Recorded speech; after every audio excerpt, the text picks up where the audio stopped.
What if an entire military division moved so fast that even its own headquarters couldn't keep track of it? During World War II, one German unit earned a terrifying nickname, the Ghost Division. It appeared without warning, attacked before enemies could react, and disappeared before anyone knew where it had gone. Even friendly commanders often had no idea where it was. The man leading this unstoppable force was Erwin Rommel, and in just a few weeks, his division became one of the most famous and feared formations of the war. But how did they move so quickly? And why did they become known as the Ghost Division? Let's find out.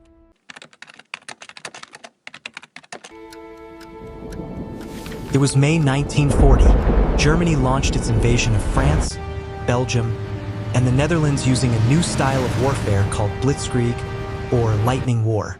Instead of slowly pushing enemy lines, German forces combined tanks, aircraft, artillery, and fast-moving infantry to punch through weak points.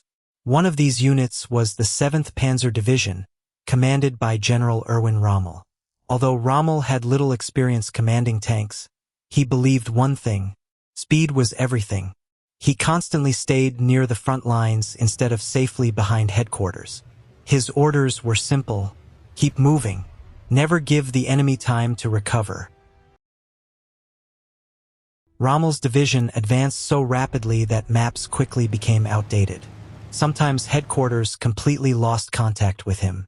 German commanders often asked a simple question: where is the 7th Panzer Division? No one knew. The division would suddenly appear dozens of kilometers ahead of expected positions.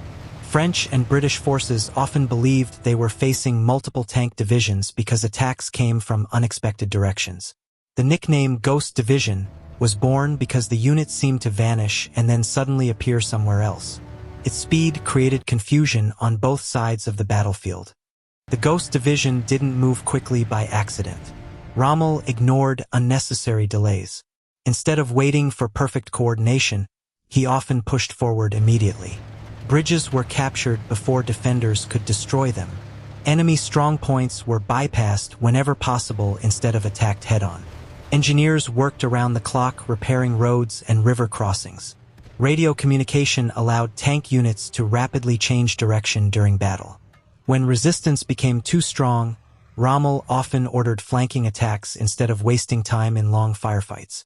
Momentum became his greatest weapon. Flank movement complete. As German forces crossed France, the Ghost Division covered extraordinary distances in only a few days, captured thousands of prisoners.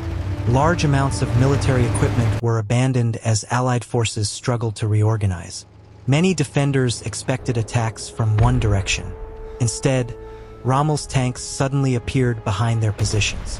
Entire defensive lines collapsed because supply routes and communications were cut. Every successful breakthrough allowed the division to move even farther ahead. Speed created panic. Panic created opportunities.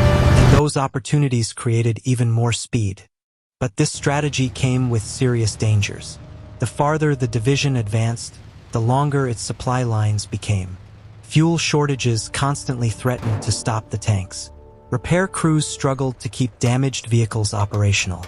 Sometimes Rommel's troops were isolated far ahead of neighboring German units.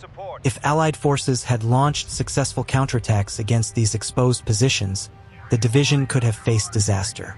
Its greatest strength was also its greatest weakness.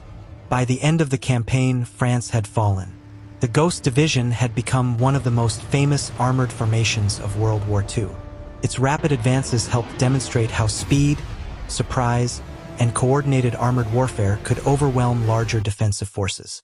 However, historians also note that its success depended on many factors beyond Rommel alone, including German operational planning, air support, logistics, and the broader Blitzkrieg campaign.